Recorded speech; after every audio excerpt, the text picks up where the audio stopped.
Hi guys, I am Debbie Fajardo and this is my partner. Hello everyone, I'm Abigail Loizaga.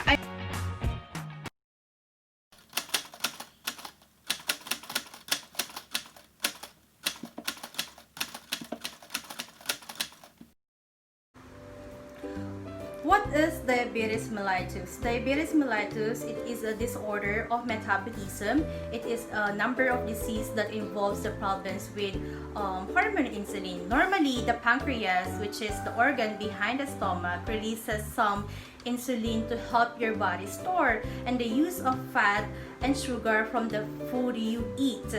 Diabetes can occur one of the following. First, when pancreas does not produce insulin. Second, when pancreas produces very little insulin. Third, when the body does not respond appropriately to insulin, we call that the insulin resistance. There are two types of diabetes. First, type 1 diabetes. It is occur because the insulin producing cells of the pancreas, we call that beta cells, are destroyed by the immune system.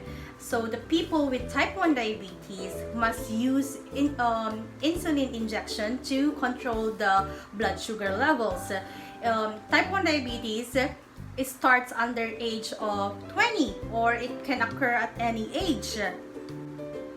There are signs and symptoms of type 1 diabetes. First, increased thirst, increased hunger, frequent urination, fatigue, blurred vision, dry mouth, unexplained weight loss, and small respiration, or we call that heavy breathing and loss of consciousness.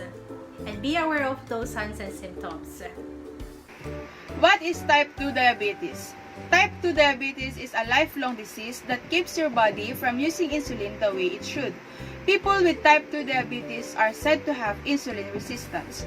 People who are middle-aged or older are most likely to get this kind of diabetes, so it used to be called adult-onset diabetes. But type 2 diabetes also affects kids and teens, mainly because of childhood obesity. These are the signs and symptoms of type 2 diabetes. The symptoms of type 2 diabetes can be so mild that you don't notice them. About 8 million people who have it don't know it.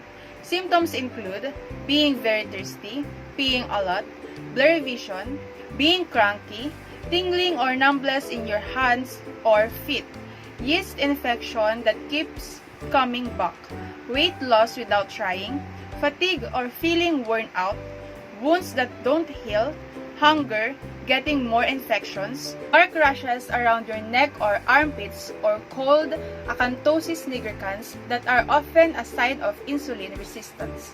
Treatment. Managing type 2 diabetes includes a mix of lifestyle changes and medication. In lifestyle changes, you may be able to reach your target blood sugar levels with diet and exercise alone. Number 1. Weight loss. Dropping extra pounds can help. While losing 5% to 10% of your body weight is good, losing 7% and keeping it off seems to be ideal. That means someone who weighs 180 pounds can change their blood sugar levels by losing 13 pounds. Weight loss can seem overwhelming, but portion control and eating healthy foods are a good place to start. Number 2. Healthy eating. There's no specific diet for type 2 diabetes.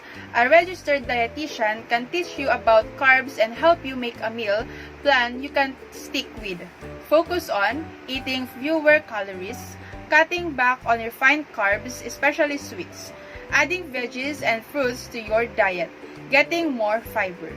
Lastly, exercise. Try to get 30 to 60 minutes at physical activity every day.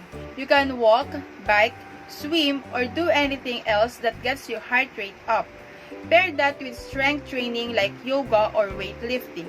If you take a medication that lower your blood sugar, you might need a snack before a workout.